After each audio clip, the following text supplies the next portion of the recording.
next piece of the program is our keynote address by Winnie Branton.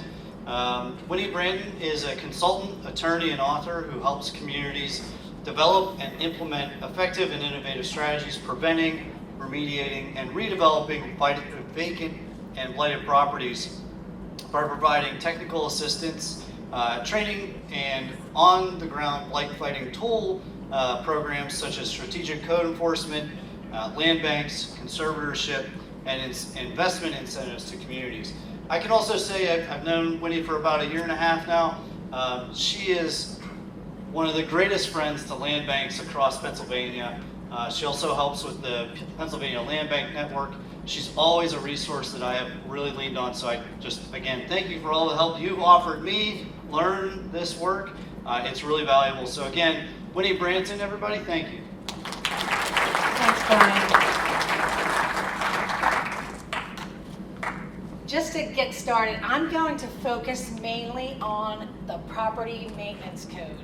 And before I do that, I want to just share a couple of things. One is, I love land banks. So if after this anybody wants to talk about land banks, I'm happy to talk with you. I also love conservatorship.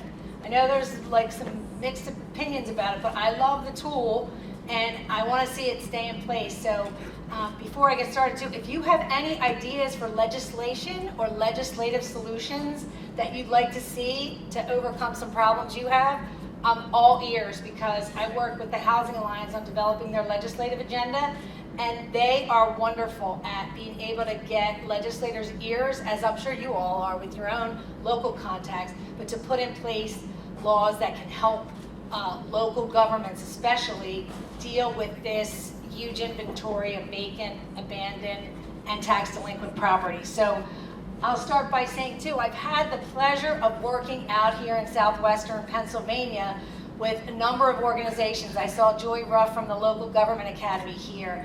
I've worked with folks in the city of Altoona and the city of Aliquippa, and I'm very friendly with the Tricog Land Bank that's here today. I just really appreciate the expertise that's here on blight, and I love coming out here and working with communities to try to deal with these issues. If you can't tell from my accent, I'm from Philadelphia. And I usually get really into my Philly accent when I start to get excited and passionate. So if I go down that path and you can't understand how I'm talking, just raise your hand and I'll try to tone it back a little bit. But I am from Philly, but I've worked all over the state, and I really think Pennsylvania is a great place to be and work and live and play. So here we go. So I want to start off with this news story. In the city of Aliquippa, I've been working with the code enforcement officer there and local government to deal with the implementation of the blight plan that I helped them put together. So we were out there 2 weeks ago, and I was talking to the code enforcement officer, Jim Balada, and he said, "You're not going to believe it. You have to see this story." And I was like, I saw the story. It made it to Philly. And I thought, I didn't realize it was Aliquippa. So as the code enforcement officer, there was a death in a house in the city of Aliquippa. And the person, it's not clear yet how he died, but when they went inside, when the police were called, they found that the house was inundated with all these reptiles. A lot of them were poisonous, they were toxic, and in the house, there were other adults and a child living there, and there were all these reptiles inside. So I'm thinking to myself, boy, that is a bad start to a day for a code enforcement officer, right? Most code enforcement officers are thinking, okay, there's a junk car in the front yard, or that gutter is falling down, I gotta get over there, or the property's abandoned and there's nobody living in there. I always say that the occupied, blighted properties are the biggest lift. Like the structures that are empty and abandoned, not nearly as difficult to deal with as those that are occupied, because there's people and they're human beings and they're living in these awful conditions. So this was the picture that was there. This came through Action News in Philadelphia. I saw the story, went back and looked at it again, and then you see, here's the next one. Okay, so what does the code enforcement officer do? He calls the Humane Society so that I forget what the official name of that officer is, but two of them go back and they're looking at the code, and Jim says, I'm going to cite them. I'm just going to cite them because this is crazy. No one should have this many reptiles in their house. So they issued 113 citations. The reptiles were rescued, it says there, which I thought that headline was funny. The people, we don't really care that much, but thank God we got those reptiles out and rescued them. And they sent them to an exotic pet store to be like quarantined or held there until a later time. So that's part 2. Here's part 3. So what do you think happened next after that? Homeowner owns the property, 113 citations issued. The snakes are taken out and taken to an exotic pet store where they're being held. Anybody?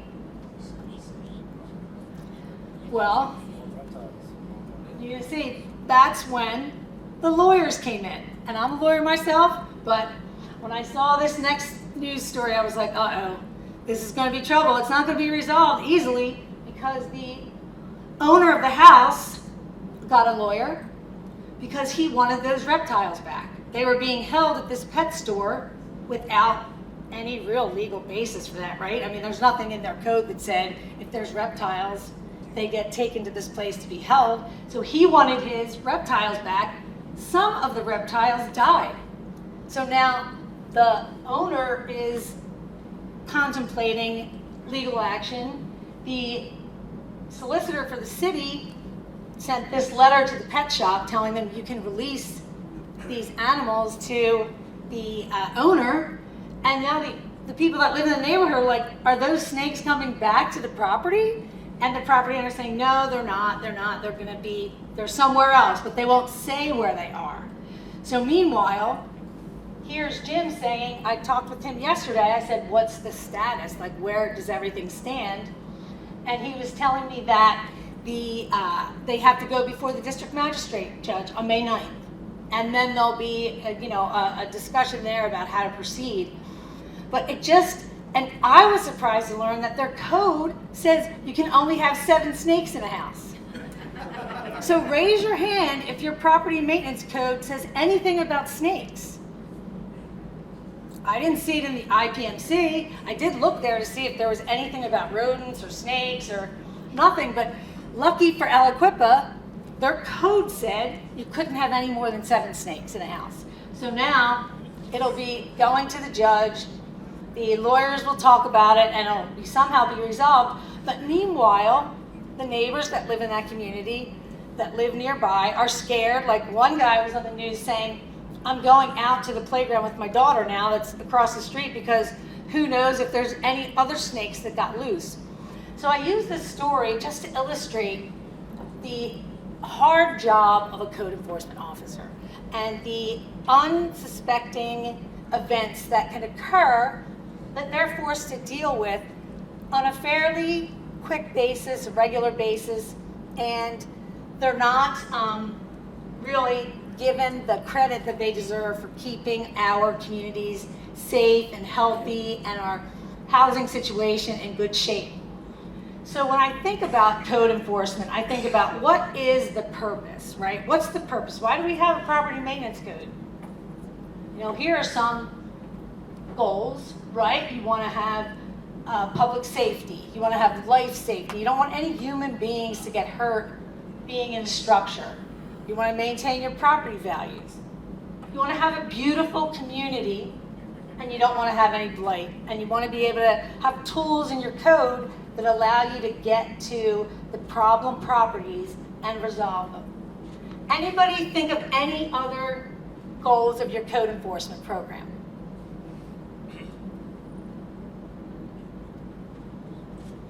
Well, the one that is the big picture one for me is you always want a goal of voluntary compliance, right? Because as the first story illustrates, when lawyers become involved and it goes to the court system, it's hard, right? It's expensive, it's hard, and it's time consuming. And you're putting the decision making into the hands of a third party, a judge. So if you can work it out, work with your property owners, then you're in a much better position to get the outcomes and the results that you want.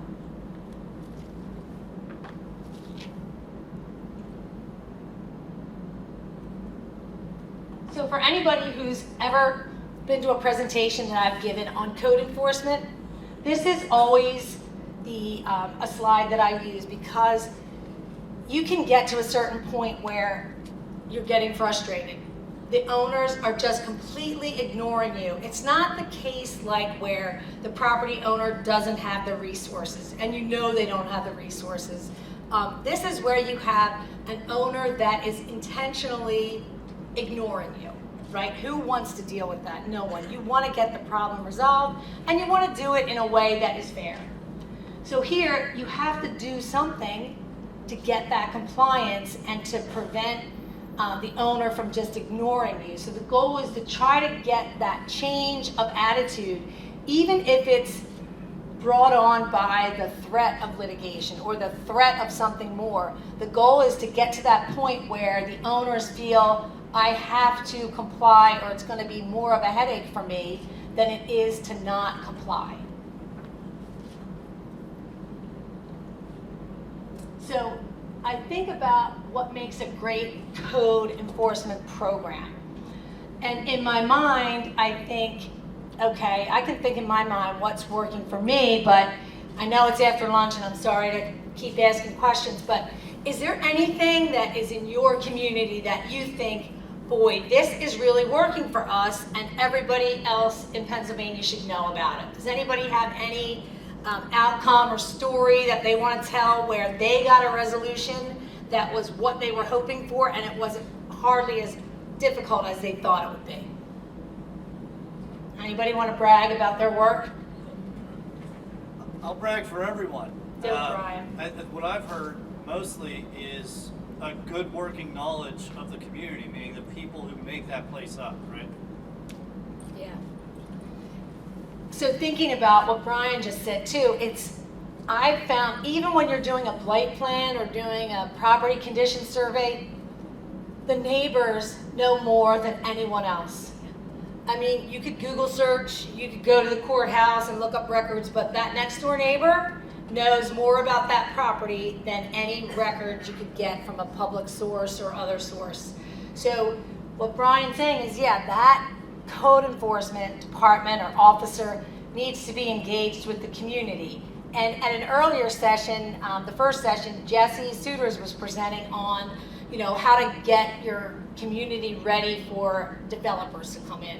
And what I wrote down was, I loved his diagram where he had all these different steps, but then in the middle of the circle, that was a continuous line around the every step included this was engagement. So it's not just at the beginning when you're starting a project or when you're implementing a new program, it's constant. That is tiring, right? But that is critical for successful programs, to be able to understand the community and be able to work with the groups and different little micro communities that are within your community, because getting that relationship and having that engagement is going to build trust for you and your department, and it's also going to give you an incredibly valuable information from those sources. So I want to talk a little bit about when I think of code enforcement and how to get results. I have engagement. I'm probably going to change this graphic now after I saw Jesse's, but for me, it's at the beginning. Like, you can't go in, and as a consultant, I feel this way too. I can't go into a community and just start saying, oh, you should do this. Because the first thing I'd be met with is, who do you think you are to come in here and tell us what to do? You don't even know us. So the first step is to get to know and get to engage with your residents so that you can better understand their needs and then be prepared to serve those needs, right? For instance, Jim back in Aliquippa, he spends a big chunk of his day answering questions from residents who might say, I have this problem with my chimney. Is that a code violation? Yes, it is. Is there anybody in town that you know who can help me fix that? And he'll give them references. So that's not in any job description for a code enforcement officer, right? But you need to be that resource in the community if you're lucky enough to have code enforcement officers. I know there are many communities out here, and I'll talk a little bit later about what Brian had talked about earlier, is that regional approach. So for me, it's like engagement's the first step, then the education. Until I started doing this work, I couldn't tell you what the International Property Maintenance Code said. And I do this occasionally. I'll ask my mom certain things, or I'll talk to my mom about something and say, does that make sense to you? Like, do you understand what I'm talking about? And if she says no, then I go back and I say it in a different way. I try to figure out a way to say it so that people understand it, because if your goal is voluntary compliance, then the folks who are subject to that regulation need to understand what's required. So that requires some education. And then next to the last is encouragement, right? We all need some carrots and not just sticks. So last two are carrots and sticks. The carrots are things like LERTA, right? That's a nice encouragement. There's other encouragements like my block is really getting, run down. Is there a facade grant program? Is there some other program that, the municipality or the county could bring in so that we could encourage our owners to take better care of their properties and beautify the neighborhood? And then last is always going to be enforcement because of the risk of litigation. You might not get what you want and you've just spent a lot of money to get there.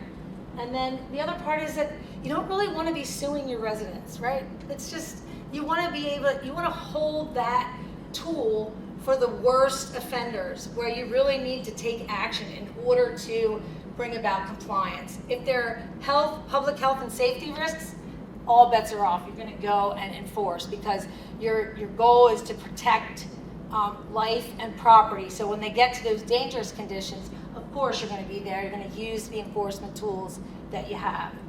So I just want to share some examples of these steps that I've picked up along the way and talk a little bit more about how to do this effectively. So first, this is from the city of Peoria. Coffee with code. This just appealed to me. Every once in a while, they'll have in different neighborhoods just a little round table meeting. There'll be coffee and residents can come in and ask questions about codes. They can come in and meet the code enforcement officers. They can come in and ask questions about, I saw this property going up on my block. It looks like they're not following the code. Can you take a look at it? It's just an informal way to get to know the community and then to share with them the work that you're doing. And then educating the owners. For some reason, the idea of code man just appeals to me. And the idea of making it seem fun and not always so serious, because people have a lot of serious things in their lives, right? And you want to at least engage with folks in a way that is enjoyable, if not entertaining. It just shouldn't be a burden or heavy in terms of thinking and decision making. I know a lot of people have decision fatigue. Like, I just don't want to have to make another decision. So try to make it easy, try to make it fun, and try to make it as simple as possible.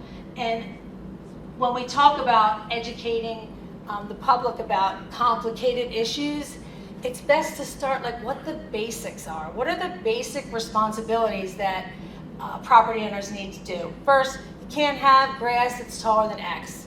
That's a simple one. You can't put a junk car in your front lawn. You can't have a couch on your porch. Like, those are the simple things that people can get. It gets more complicated. You want to save those for, more detailed conversations and not try to do it at the first go round. The last bullet here is really important. If somebody is in need of repairs, you want to be able to connect them to resources, or at least try to, because the more that you can keep your properties in good shape, the less blight you're going to have to deal with.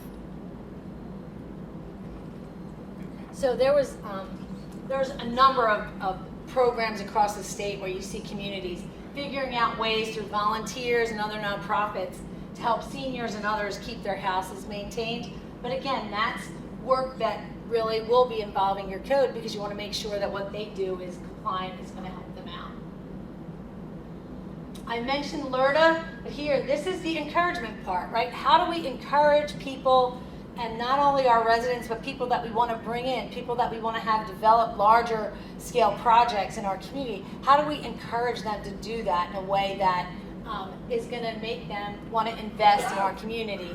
And this is on City of Altoona's website, or this is on their Facebook page.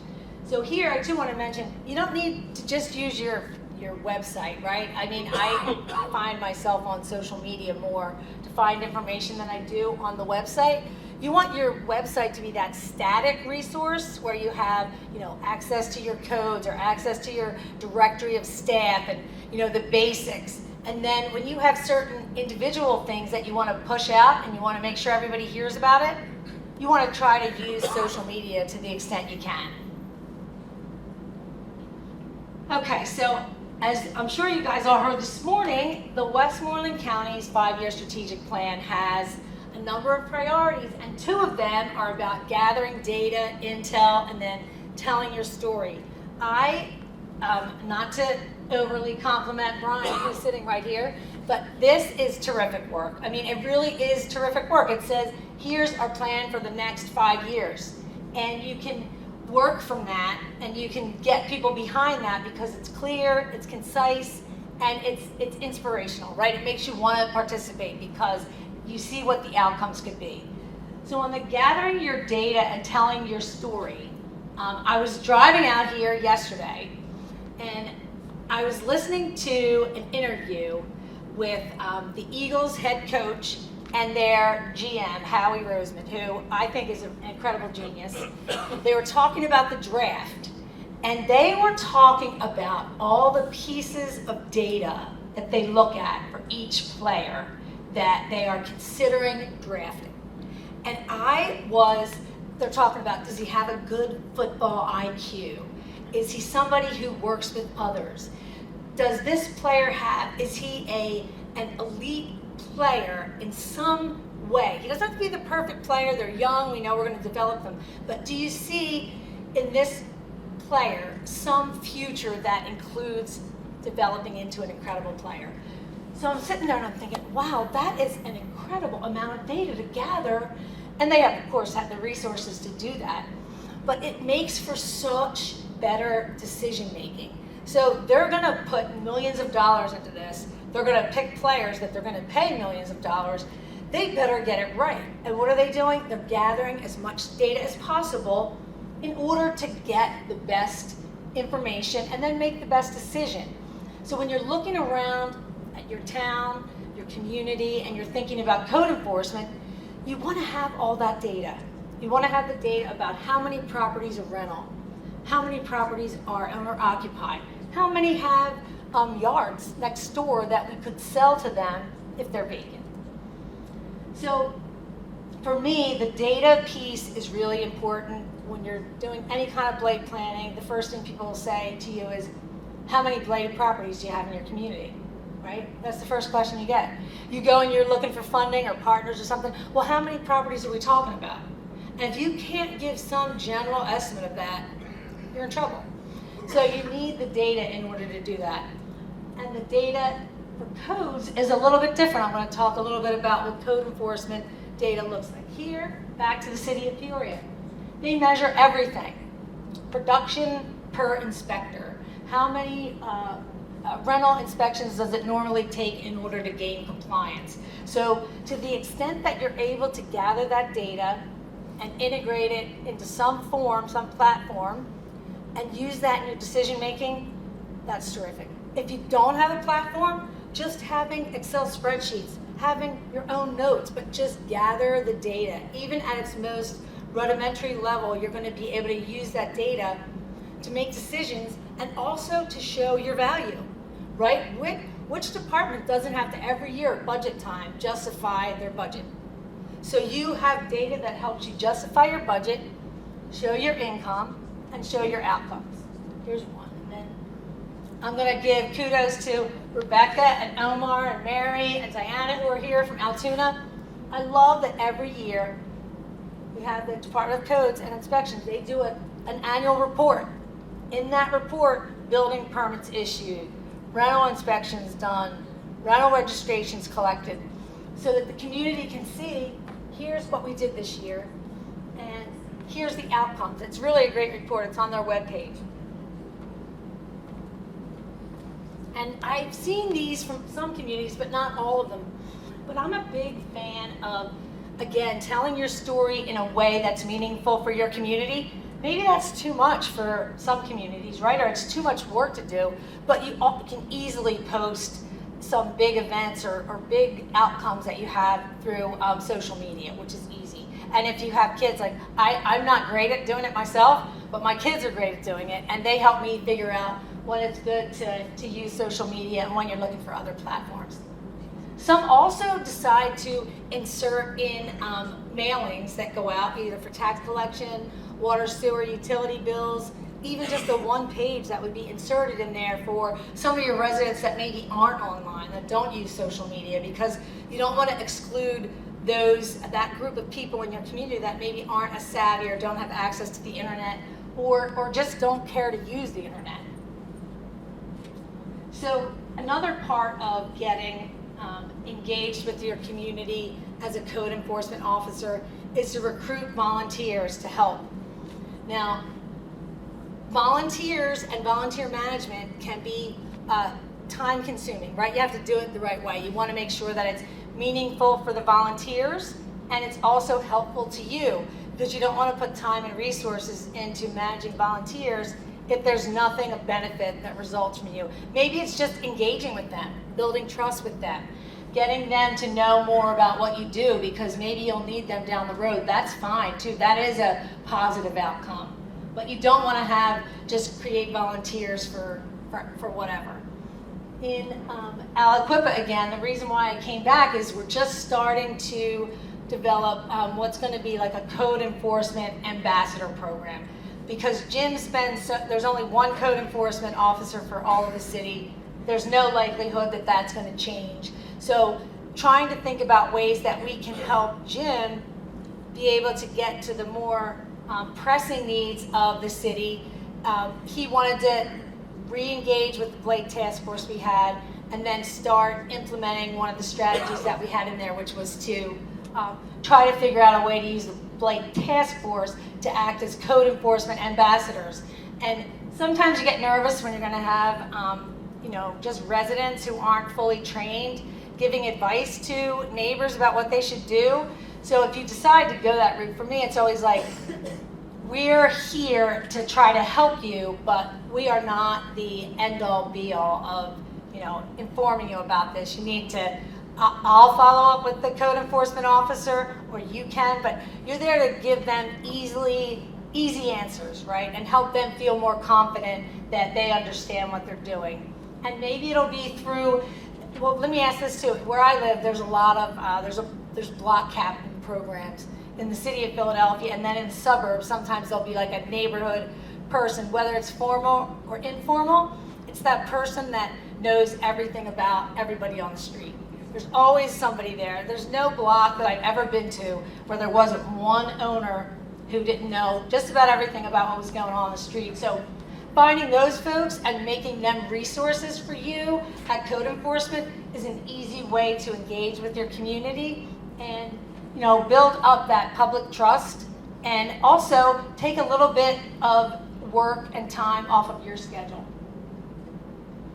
So here, I just talked about that. And then the last piece is to consider a regional approach. I know in the strategic plan for Westmoreland County, there's a discussion about seeking support for that. And I will echo what I heard one of the speakers say this morning. There is great interest from funders in regional approaches that don't just involve one small municipality.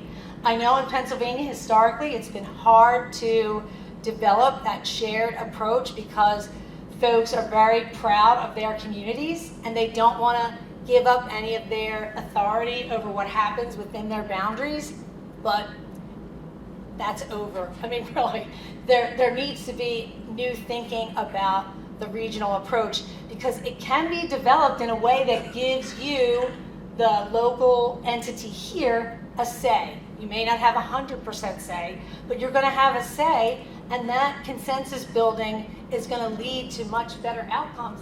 And for some places, it's not really a matter of, oh, should we do it or shouldn't we do it? They don't have resources to do it themselves. So if you don't do the regional approach, you're just not going to do it. You're not going to have any opportunity to use things like property maintenance codes or zoning codes or other tools in order to keep your community without blight and keep your residents safe, healthy, and thriving in their homes and businesses in your towns. So here again, here's from the strategic plan. I pulled this out because I found it's so interesting that it's going to come through the Redevelopment Authority and the Land Bank. I think that's great. It's a perfect spot for it because when the Land Bank law was first was adopted, the idea was that the land banks might become like hubs for blight, right? And that's what Bryan and Westmoreland County is doing. They're creating this one-stop shop for all blight-related support, and that includes code enforcement. So starting small too, 5 municipalities to join. I mean, that makes sense. And you want to have standard policies, ordinances, so that the one code enforcement officer doesn't have to go from one town, check which towns he's in, and then see what their code is. It's too much. So, and it's not just the property maintenance code that the code enforcement officer is going to be working on. If you have a regional approach, then you have more access to resources to do things like conservatorship, which again is it's a good tool if you have that one property that is just dragging the others down. And if anybody wants to talk about that after this, I'm happy to, but I'm not going to go into it because I usually can't stop once I start talking about it. But here, again, you're talking about those economies of scale. I am in municipality A. I can't afford a full-time code enforcement officer. I have a part-time code enforcement officer, but he also works at these 3 other municipalities, and we all have different codes. So that, to me, is inefficient. So you want to be able to standardize some things, regionalize your codes, and then you can have a better outcome that helps the whole region, not just your own municipality. And again, funders love the regional approach. DCED loves it. Philanthropies love it. It's just very popular. So you want to be able to develop programs that are going to attract funding and are going to attract reinvestment in your communities. So I just want to wrap up with a few things. Really, I love getting questions on anything that's related to blight. So please, if you have particular questions about code enforcement or blight or the tools that are out there, I want you to feel free to reach out to me. I also want to say that for code enforcement, the property maintenance code, I mean, I have this is, I mean, it's a great, they have annotations, there's a lot of information in this, but you don't have to do all of this, right? There are resources out there that you can find through the Housing Alliance. I think at a couple sessions with Chris Galata, he had developed this property maintenance code light, because you don't need all of the stuff maybe that's in there, maybe something lesser than.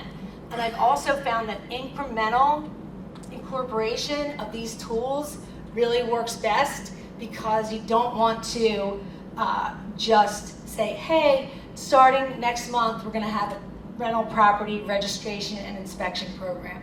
That's not going to work. It's not going to be successful. For code programs like that, you need to have some lead time. And the lead time usually looks like, we're going to talk about this for a while. We're going to talk to realtors. We're going to talk to tenants. We're going to talk to landlord groups about what we're thinking about doing.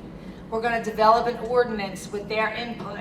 And then we're going to start with first increment, register, right? That's an easy thing. Maybe a year or 2 years later, we're going to start with inspections. But again, you have to know your community. And that's why it's important that you do the engagement work. You'll know who the important realtors are in town. Who are the landlords that are really likely to cause the most commotion if you try to implement this new program, and you can get ahead of that by talking with them, engaging with them. But the key is that you have a plan going forward to how you're going to do it, but you don't roll it out without any lead time, because people are not going to be receptive to that. They're not going to trust that you've given it thought or that you care about how it's going to impact them. Because I know there's a lot of often pushback on any kind of rental registration and inspection program. But seeing the state of some of the rental housing in Pennsylvania, there's a lot of substandard rental housing.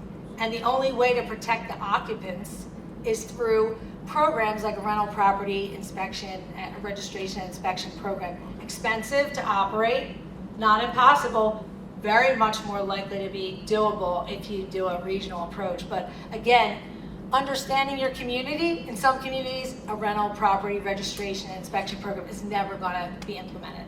So knowing your community is important. You don't want to go to all the trouble of developing this program only to find out that the elected officials, no way, and the residents, no way. They would just wind up ignoring you, and then there you've wasted that time and effort on something that isn't going to go forward. So engaging with all of those stakeholder groups and knowing the mindset of your elected officials and engaging with them on these issues too is really, really important in order to get that code enforcement program that you are proud of and that works to protect your residents above all else, and their properties, of course, but mostly human life is going to be the first order of business. So I want to say thank you to all the code officers who are here today, and I want to say thank you to Brian and the Westmoreland County Redevelopment Authority and Land Bank and the commissioners for hosting this. It's really been enjoyable being here, and thank you for listening, and I'm happy to take any questions.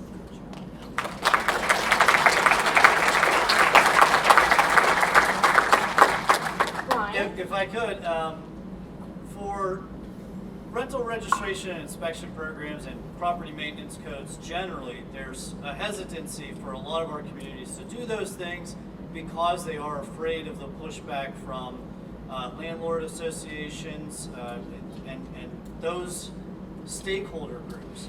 What messaging can we share with those stakeholder groups that has resonated, you've seen resonate with those groups, that ultimately leads to success for them and the community? Yeah, I will say that it's hard, right?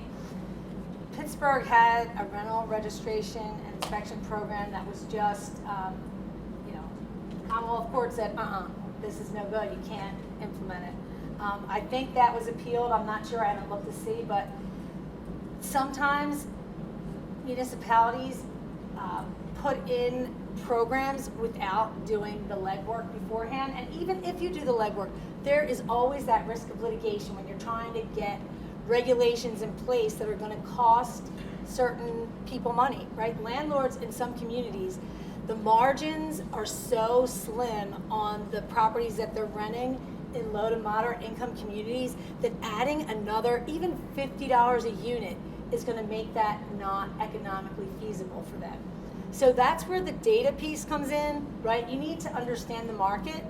You need to understand what the market can bear in terms of additional fees or regulations. You also need to know the culture of your community, right? Some places are going to be like, there is like the property rights component, individual property rights is much stronger in some places in Pennsylvania than others. Where I live in Philly, they don't inspect the rental properties because it was too much. They're just doing the registration, and even that isn't complete. So you have to see what the market will bear and what the community will bear, and then work and advocate with those groups. But the way to do that is to show successful programs. So the one that everybody looks at is the City of Allentown's program. That was litigated like multiple times. The last round of litigation, they demonstrated to the court satisfaction that they weren't revenue generating from the program, because that's one clear restriction. You can recover your costs of implementing the program, but you can't use it to bring extra revenues into the municipality. So that's like one of the biggest requirements of these programs. But the other is how will your community accept it? Again, it may take years. I know the Housing Alliance trainer, Irene McLaughlin, was in Braddock, and she helped them, I think, the first year or two. It's just registration. I mean, even then, there's no real enforcement. It's just trying to encourage folks. There's no fee. There's no cost. It's just we want to get a grip on how many rental properties are really in the community. And then you're able to go from there. Okay, so they register. Nothing awful happens. Nobody starts to talk about, oh, it's going to be $100 a unit, or they're going to give $1,000 fines if we don't register. But you have to figure that out, right? What's working, and show by demonstrating what's working in other communities. That's usually what I'm asked. Well, is this working anywhere? Can you show me or put me in contact with somebody where they're actually doing it and it's working? And that's really the most effective way, is to find places where it's working, show it to them, and then have them engage directly with those elected officials or those same level folks to understand how they're doing it. All right, well, okay, sorry, go ahead. Can you talk a little bit about, I'm sorry, No, no. any experience you've had, I've known you and Brian have had this conversation, but we're moving in enforcement, everything else didn't work, so now we're in enforcement, and we take it to the district magistrate, and there's a hearing, a fine, and the magistrate just tosses it out. And we've been told that we cannot influence the magistrate, so is there something in the works to try and resolve that kind of challenge? Because then your code enforcement officer did all this work, and then the result turns out to be nothing, and you still have a problem, and you're frustrated. Yeah, I have had that conversation with Brian, and I did exactly what we talked about. I put together a course proposal, sent it to the office that's responsible for educating district magistrate judges, new guys that come in, and I haven't heard a peep. So I need to do some follow-up, but I've heard that complaint across Pennsylvania, and I want to say, the judges, they're elected officials, right? So encourage your neighbors and family and friends not to vote for somebody who is just not following up with these code enforcement violations, because it really does impact the community. In fact, those judges have a greater impact on your lives than the Pennsylvania Supreme Court judges or your common pleas court judges at the county level. They're managing things that are happening right in their small districts. So it's important to understand who they are, and then if there's like forums where you can meet candidates for stuff, go to those forums and say, hey, we need a strong judge who's going to enforce these local codes and make them effective. Also, your elected officials should be doing the same thing. Where I'm from, all of the folks who are Democrats in a certain area or Republicans, they all know one another. They all go to the same fundraisers. They all go to the same, dinners that they have for the organization. So that's the place where your elected officials can talk directly to the other candidates, right, about what they want to see and how they're struggling with violations in the community. So those are the two things. And then the other thing Brian and I talked about was, and I may have to do this too, is there were other folks that said, oh, you need to go to the Supreme Court, like the head of the Supreme Court, and just say, we need to have some kind of discussion, whether it's lawyers or local elected officials, and see if we can arrange that kind of a discussion, because it's not good, right? As you said, you put all that effort into it. You've done your homework. You went back. You gave them extra time to finish. They just ignored you. So, and again, if they're not doing it, here's where the problem happens is, taking an appeal from that district magistrate judge's decision is expensive, right? And again, risk of litigation, you don't know the outcome, and you could wind up spending more and still not having anything done. And at the end of the day, there was a code enforcement officer that I talked to that didn't say, yeah, we really want that fine collected. No, they just want the thing fixed. So trying to figure out and balance how much litigation do we take. And usually it's like, who can we make an example out of that is going to have impact community-wide? So we don't have to bring 50 cases, we just have to bring 2. And then from those 2, the others will say, ooh, I don't want to take that risk, I can't afford that, it's going to be a nightmare, so I'm going to comply. So that's really, so my answer is really a non-answer, so I'm sorry I can't help that, but there's just some tools to do it. There's nothing you can do other than appeal, try to advocate for the local codes at any opportunity you get with those district magistrate judges. Sure. So Brian, I guess we should wrap up. Yeah. Well, thank you, everybody.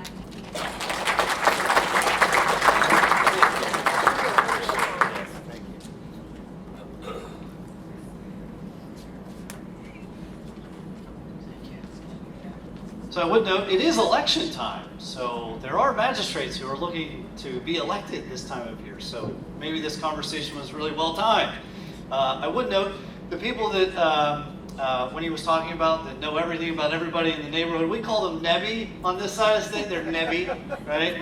There might be another word, might have a bad connotation to it though. Just point that out. Just curious, how many of you have experienced that, have had that experience of trying to push something to the magistrate and just get shut down? Like immediately? Yeah, that's pretty much all the code enforcement officers, am I right? Yeah, okay. So thank you again, Winnie, for your time and your partnership. It really is valuable to have someone like Winnie, who really is a statewide leader on this topic, being in our community, sharing her wealth of knowledge. So again, thank you. Next, we have a networking break from now until about 2:45, so you've got plenty of time. Answer emails, respond to your wife's text about getting groceries, those types of things. It is sponsored by Environmental Planning and Design, so thank you to EPD for that. The passports, I understand a lot of you are weary world travelers already. You've already got all of your stickers. That's amazing. Outside this door and I think that door, folks, you can look for staff members or a box. If you're looking for the staff members, we've got the black ribbon. You can hand those passports to them. Again, we will be announcing those at the end of the day. At the end, just a reminder that Gary Reed has been replaced with Elizabeth Wise for our 245 panel, resources to revitalize your community. So from here until 2:45, the time is all yours. And please visit the sponsors if you haven't already. At about 2:30, we want to try to get people to start showing their faces in those rooms. 350A and the event center. So again, thank you all for your attention so far, and let's finish the day out strong. Thank you.